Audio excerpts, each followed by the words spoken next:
ابھی آج 14 اگست کی تاریخ ہے، آنے والی تاریخ 15 اگست ہے۔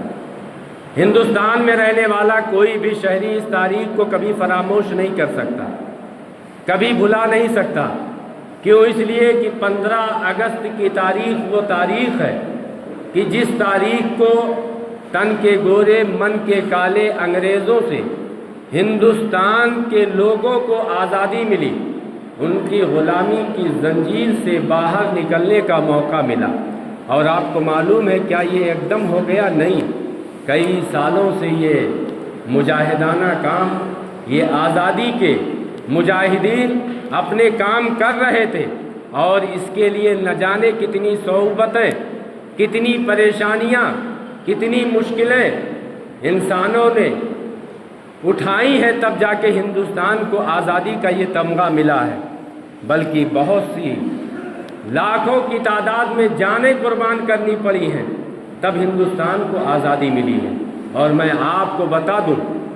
ہندوستان کی آزادی میں صرف مسلمان ہی نہیں بلکہ دوسرے مذاہب کے لوگ بھی شامل ہیں، لیکن الحمدللہ ہم یہ فخر کے ساتھ کہتے ہیں کہ مسلمان وہ طبقہ ہے جس نے ہندوستان کی آزادی میں بڑھ چڑھ کے حصہ لیا، کسی سے پیچھے نہیں رہا ہے۔ اور اسی طریقے سے علماء اہل سنت نے شروعاتی جو آزادی کے لیے بیڑا اٹھایا ہے، اس کے لیے بہت سے نام ہندوستان میں لیے جاتے تھے، لیے جاتے ہیں اور لیے جاتے رہیں گے۔ انہی میں ایک نام علامہ فضل حق خیرآبادی کا ہے، حضرت علامہ کفایت علی کافی کا ہے، مفتی عنایت کاکوروی کا ہے۔ اس طریقے سے نہ جانے کتنے علماء اہل سنت ہیں جنہوں نے اپنی جان تک کی قربانیاں پیش کر دی، لیکن انہوں نے یہ قبول نہ کیا کہ ہندوستان غلامی کی زنجیر میں جکڑا رہے۔ وقت کم ہے، میں آپ کو بطور تمثیل آپ کو بتا دوں، یہی علامہ فضل حق خیرآبادی ہیں جنہوں نے فتوی جہاد دیا کہ یہ تن کے گورے من کے کالے انگریزوں سے ہندوستانیوں کو چاہیے کہ یہ جہاد کریں، جس کے بعد ہندوستان کے نہ صرف مسلمان بلکہ ہندوستان کے تمام لوگ، ہندوستان کے جتنے بھی شہری تھے، وہ انگریز حکومت کے خلاف ہو گئے اور سب یکجٹ ہو کے آزادی کے لیے کوشش کرنا شروع کر دیے، جس کے پاداش میں حضرت علامہ فضل حق خیرآبادی کو ایسی ایسی بھیانک سزائیں دی گئیں کہ آپ سن کے تھرا جائیں گے، ہمارے آپ کے رونگٹے کھڑے ہو جاتے ہیں۔ یہی علامہ کفایت علی کافی ہیں جنہوں نے ہندوستان کی آزادی کے لیے جب فتوی جہاد دیا تو آپ کو انگریزی حکومت نے جیل میں ڈال دیا اور ایسی ایسی اذیتیں دی ہیں کہ آپ سوچیں، آپ کے جسم پر گرم استری چلائی گئی جس سے آپ کے جسم سے گوشت کے لوتھڑے ادھر کے آ جاتے تھے، اس پر نمک مرچ لگایا جاتا تھا اور اتنا ہی مطالبہ کیا جاتا تھا کہ اپنا فتویٰ بدل دو، یہ صعوبتیں تم سے ہٹا لی جائیں گی۔ لیکن وہ مجاہد عظیم، وہ عالم اہل سنت، انہوں نے آخری دم تک یہی کہا کہ میں نے جو فتویٰ دے دیا ہے وہ دے دیا ہے، میں اپنی جان تو دے سکتا ہوں لیکن ہندوستان کے لوگ غلامی کی زنجیر میں جکڑے رہے اور ان تن کے گورے من کے کالے انگریزوں کے غلام بنے رہے، یہ میری غیرت کو کبھی گوارا نہیں ہے۔ آخر وہ اس دنیا سے رخصت ہو گئے لیکن اپنا فتویٰ نہیں بدلا۔ آخرکار دھیرے دھیرے کر کے ان کی قربانیاں رنگ لائی اور 15 اگست کو الحمدللہ یہ ہندوستان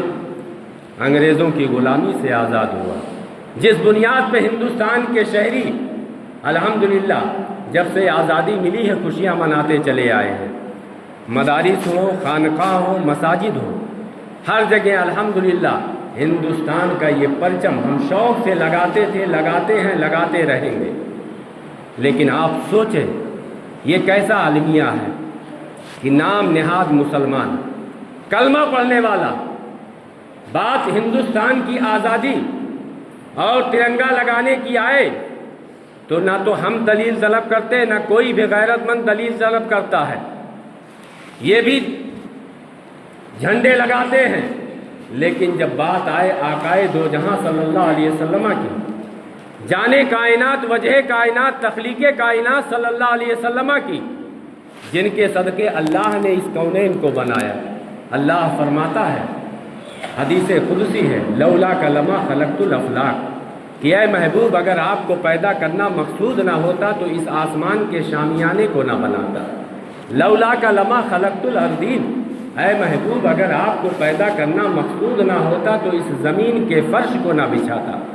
یہاں تک رب نے فرما دیا لولا کلمہ اظہرت الربوبیہ، کہ اے محبوب اگر آپ کو پیدا کرنا مقصود نہ ہوتا تو میں اپنی شان ربوبیت بھی ظاہر نہ کرتا۔ اعلیٰ حضرت فرماتے ہوتے کہاں خلیل و بنا کعب و منا، لولاک والے صاحبی سب تیرے گھر کی ہے۔ اللہ فرماتا وَأَمَّا بِنِعْمَةِ رَبِّكَ فَحَدِّثْ، اپنے رب کی نعمتوں کا خوب چرچا کرو۔ آزادی ہندوستان کی ایک عظیم نعمت ہے، ہم خوشیاں مناتے تھے، مناتے ہیں، مناتے رہیں گے، لیکن سوچو، قرآن سے پوچھو کہ اے اللہ تو نے کتنی نعمتیں عطا کی ہیں۔ قرآن کہتا وَإِن تَعُدُّوا نِعْمَتَ اللَّهِ لَا تُحْصُوهَا، کہ اگر تم اللہ کی نعمتوں کو شمار کرنا چاہو تو شمار نہیں کر سکتے ہو۔ یہ جیتی جاگتی دنیا میں آزادی ہے، یہ ہندوستان کی آزادی ہے، ہمارے وطن عزیز کی آزادی ہے، اور دنیا فانی ہے، کل من علیہا فان ویبقی وجہ ربک ذو الجلال والاکرام، دنیا اور اس کی تمام تر چیزیں ایک دن فنا ہو جائیں گی۔ پورا قرآن پڑھ لو،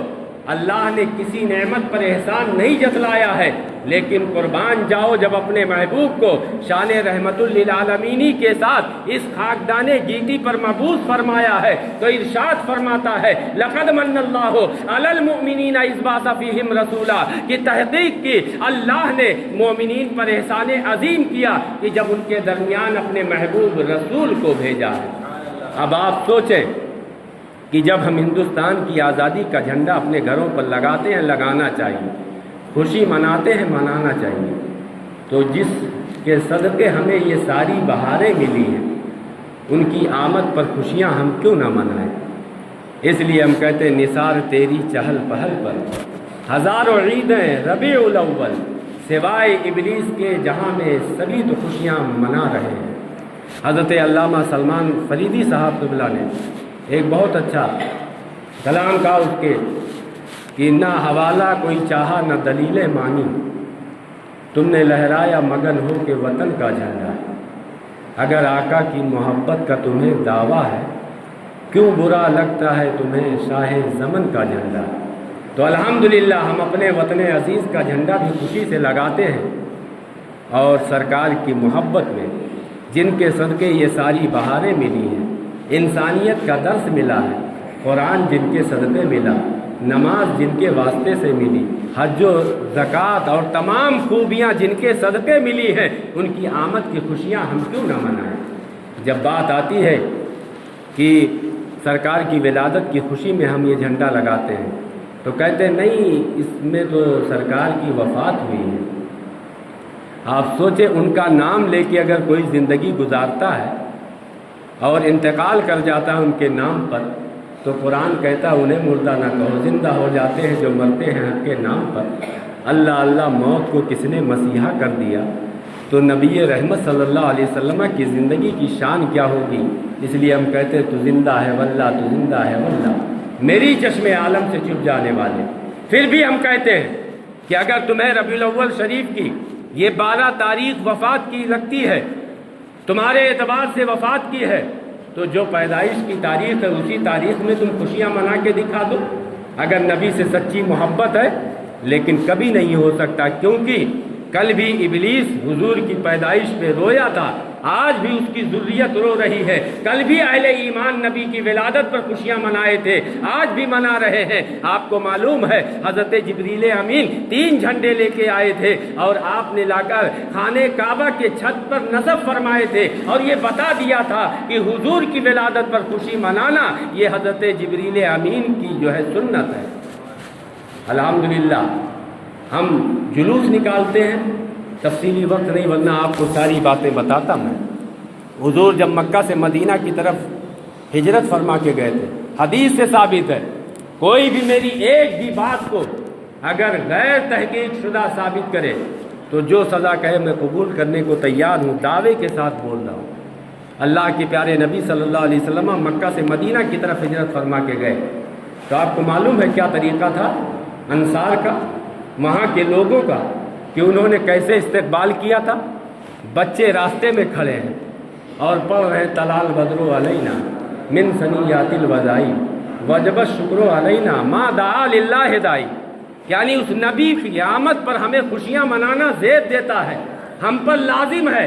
کہ اس نبی کی آمد پر خوشیاں منائیں جنہوں نے اللہ کی طرف ہمیں دعوت دی ہے۔ اس لیے تو اعلیٰ حضرت کہتے ہیں اور تم پر میرے آقا کی عنایت نہ سہی، نزدیو کلمہ پڑھانے کا بھی احسان گیا۔ جس نبی کی تعظیم کا سبق رب سکھائے، جن سے محبت کا سبق قرآن میں رب تعالی عطا فرمائے، جن کی بارگاہ میں بولنے کے آداب رب سکھائے، اس بارگاہ کی تعظیم کی بات آتی ہے، ادب کی بات آتی ہے، محبت کی بات آتی ہے تو شرک نظر آتا ہے۔ لیکن وہی کام اگر دوسرے مطلب کے لیے کیا جائے، دنیا طلبی کے لیے کیا کریں، تو اس پر دلیل نہ مانگتے ہیں اور نہ دلیل دیتے نظر آتے ہیں۔ ہم الحمدللہ ہر جائز چیز کو کرتے ہیں اور لوگوں سے کرنے کی اپیل بھی کرتے ہیں، اور حضور کی پیدائش الحمدللہ یہ جانے کائنات ہے، وجہ تخلیق کائنات حضور پاک صلی اللہ علیہ وسلم ہے، جن کی آمد سے انسانوں کو انسانیت کا درس ملا، انسانیت کا پیغام ملا۔ جہاں تاریک تھا، ظلمت کدا تھا، سخت کالا تھا، کوئی پردے سے کیا نکلا کہ گھر گھر میں اجالا تھا۔ آپ ذرا سوچیں، اس تاریخی منظر کو اپنی نگاہوں کے سامنے لائیں کہ اللہ کے پیارے نبی صلی اللہ علیہ وسلم کی جلوہ گری ہوتی ہے۔ کیسا دور تھا، ہر طرف ناریوں کا دور تھا، دل جل رہا تھا نور کا، تم کو دیکھا ہو گیا ٹھنڈا کلیجہ نور کا۔ ماں باپ کی قدریں نہیں تھیں، انسانیت سسک رہی تھی، توحید پرستی لوگ کھو چکے تھے۔ اللہ کے نبی کی جلوہ گری ہوتی ہے تو توحید کا پیغام آپ نے دیا، اچھائیوں کا خوگر آپ نے بنایا، نمازی آپ نے بنایا، شراب، جھوٹ، دغا، ہر طرح کی برائی سے آپ نے روکا، ہر طرح کی اچھائی کا پیغام آپ نے دیا۔ تو اب سوچے ایسی عظیم شخصیت کا احسان ہم نہ مانے تو کون مانے گا؟ جبکہ حقیقت یہ ہے کہ کلمہ پڑھنے والے تو مانتے ہی ہیں، جو حضور کا کلمہ نہیں پڑھتے، تاریخ جنہوں نے پڑھی ہے وہ بھی کہتے ہیں کہ عظیم انسان تھے۔ آپ گوگل سے پوچھ لو دنیا کا سب سے اچھا انسان کون ہے تو وہ بھی بتائے گا کہ محمد الرسول اللہ صلی اللہ علیہ وسلم۔ اب سوچے ہماری اولادیں، ہماری نسلیں ہیں، ہمارا بیٹا آگے چل کے کیسا بنے گا کیسا نہیں بنے گا ہمیں نہیں معلوم ہے، اچھا بنے گا برا بنے گا۔ اس کی پیدائش پر ہم خوشیاں مناتے، کوئی دلیل طلب نہیں کرتا۔ آپ دعوت دیں کسی کو، جو دلیلیں آپ سے طلب کرتے ہیں انہی کو بلائیں کہ بھائی میرے یہاں بیٹا پیدا ہوا، آپ آئیں، آج آپ کی دعوت ہے۔ ایک بار بھی نہیں کہے گا کہ قرآن و حدیث سے دلیل دو۔ سوچو، جس بیٹے کی مستقبل کا پتہ نہیں کہ کیسا ہوگا، اس کی خوشی میں تو آپ دعوتیں اڑا جاتے ہو، لیکن جن کی آمد سے بہاریں کھلی اٹھی، جن کی آمد سے یہ کائنات سجی ہے، جب ان کی آمد کی بات آئے تو کہیں جلوس پر اعتراض، کہیں ان کے نام سے لنگر پر اعتراض، کہیں ان کے نام سے جھنڈیوں پر اعتراض، کہیں ان کے نام سے میلاد پر اعتراض، کہیں ان کے نام سے کسی چیز پر اعتراض، اور بات آ جائے تو طرح طرح کی باتیں کریں گے، اور چوری چھپے ہر چیز یہ بھی فائدہ اٹھاتے کھاتے نظر آتے ہیں۔ لیکن اعتراض کرنے کی بات آئے تو قرآن و حدیث سے دلیل طلب کرتے ہیں۔ ہم یہ کہتے ہیں قرآن و حدیث سے کہیں بھی ممانعت دکھا دو، جبکہ قرآن و حدیث سے تو یہی ثابت ہے کہ ان کی آمد کی خوشی جس درجہ ہمیں منانی چاہیے، کسی اور چیز پہ اتنی خوشی نہیں منانی چاہیے۔ ایک حدیث پاک تیزی کے ساتھ آپ کو سنا دوں۔ اللہ کے پیارے نبی صلی اللہ علیہ وسلم اپنے کاشان نبوت میں جلوہ گر تھے۔ حضرت جبریل امین آتے ہیں، عرض کرتے ہیں یا رسول اللہ اپنی مسجد میں تشریف لے جائیں اور دیکھیں آپ کے صحابہ کیا کر رہے ہیں۔ اللہ کے نبی مسجد نبی میں پہنچتے، کیا دیکھتے ہیں؟ صحابہ جھرمٹ بنائے بیٹھے ہوئے ہیں۔ اللہ کے نبی پہنچتے پوچھتے ہیں میرے عزیز صحابہ کیا کر رہے ہو؟ وہ کہتے ہیں یا رسول اللہ ہم یہاں بیٹھے ہیں تاکہ رب کا شکر ادا کریں۔ حضور نے پوچھا کس بات پر؟ انہوں نے عرض کیا یا رسول اللہ اللہ نے آپ کو بھیج کر جو ہم پر احسان عظیم کیا ہے، آپ کی پیدائش کی خوشی ہم منانے بیٹھے ہیں۔ حضور فرماتے ہیں کیا تم اس بات پر قسم دے سکتے ہو؟ صحابہ حیران ضرور ہیں لیکن قسم کھا کے کہتے ہیں ہاں یا رسول اللہ ہم اسی لیے بیٹھے ہیں۔ حضور نے فرمایا اے میرے عزیز صحابہ یہ نہ سمجھنا کہ مجھے تمہاری باتوں میں شک تھا اس لیے میں نے تم سے قسم لی، نہیں، بلکہ بات بڑی ہے۔ بات یہ ہے کہ تم یہاں میری پیدائش کی خوشی منا رہے ہو اور رب ذوالجلال فرشتوں کے مابین اس کام پر رشک فرما رہا ہے کہ میں نے اپنا محبوب نبی بھیجا اور بندے اس کی خوشی میں محفل میلاد مصطفیٰ کیے بیٹھے ہیں، اس لیے اعلیٰ حضرت کہتے ہیں حشر تک ڈالیں گے ہم پیدائش مولا کی دھوم، مثل فارس نزد کے قلعے گراتے جائیں گے۔ اس لیے مسلمانوں آپ حضور کی تعلیمات پر عمل پیرا رہو، حضور سے سچی پکی محبت کرو اور ان لوگوں سے دور رہو کہ جب میلاد مصطفیٰ کی باری آئے، ربیع الاول شریف کی باری آئے، تبھی غریب کی بیٹی کا خیال آتا ہے، تبھی نمازوں کا خیال آتا ہے۔ الحمدللہ یہ سارے خیالات اہل سنت کے اندر ہیں۔ ہم لوگ ہمیشہ نماز کی پابندی کا حکم کرتے ہیں، غریبوں کی غریبی دور کرنے اور ایک دوسروں کو صدقوں پر ابھارنے کی کوشش کرتے ہیں، ان کے شادیوں کی فکر کرتے ہیں، لیکن ایسے نہیں ہے کہ جب کوئی ایک اچھا کام کر رہا ہو تو اسی وقت دوسرے کام کی طرف ہم اسے موڑ کے اس اچھے کام سے روکنے کی کوشش کریں، بلکہ اس کام پہ بھی رغبت دلاؤ اور دوسرے اچھے کام کی ترغیب بھی دلاؤ۔ ایک آخری بات آپ کو بتا دوں کہ ایک زمانہ پہلے کسی نے یہ اعتراض کیا تھا، جب جھنڈیاں دیکھی، کمکمے دیکھے اور لنگر دیکھے، جلوس دیکھے، خرچے دیکھے تو کہا لا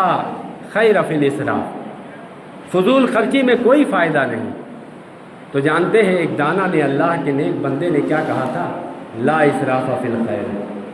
کہ اچھے کام میں فضول خرچی ہوتی ہی نہیں۔ نبی کی محبت میں، اللہ و رسول کی محبت میں آپ جتنا خرچ کر دیں اس میں فضول خرچی مانی ہی نہیں جائے گی۔ اس لیے مسلمانوں اپنے نبی سے سچی پکی محبت کرو، تعلیمات اسلامیہ کو پڑھو، اپنے وطن عزیز ملک ہندوستان سے محبت کرو۔ کل 15 اگست ہے، اس کی خوشیاں مناؤ، ایک دوسرے کو مبارکباد پیش کرو، اور انشاءاللہ العزیز آج بعد مغرب ہم چاند دیکھ کر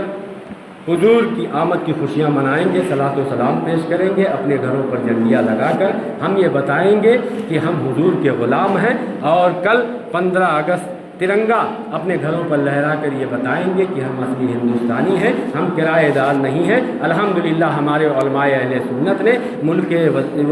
عزیز وطن ہندوستان کے لیے قربانی پیش کی، وہی مجاہد آزادی علامہ کفایت علی کافی جنہوں نے ہندوستان کے لیے اپنے لہو کا ایک ایک قطرہ بہا دیا، جاتے جاتے ایک خوبصورت پیغام دیا تھا کہ کوئی گل باقی رہے گا نہ چمن رہ جائے گا، پر رسول اللہ کا دین حسن رہ جائے گا، اطلس و کمخاب کے پوشاک پر نازا نہ ہو، اس تنے بے جان پر خاکی کفن رہ جائے گا۔ اور ساتھ ہی ساتھ آپ نے یہ بھی فرمایا ہے کہ جو پڑھے گا صاحب لولاک کے اوپر درود، آگ سے محفوظ اس کا تن بدن رہ جائے گا، اور سب فنا ہو جائیں گے کافی ولیکن حشر تک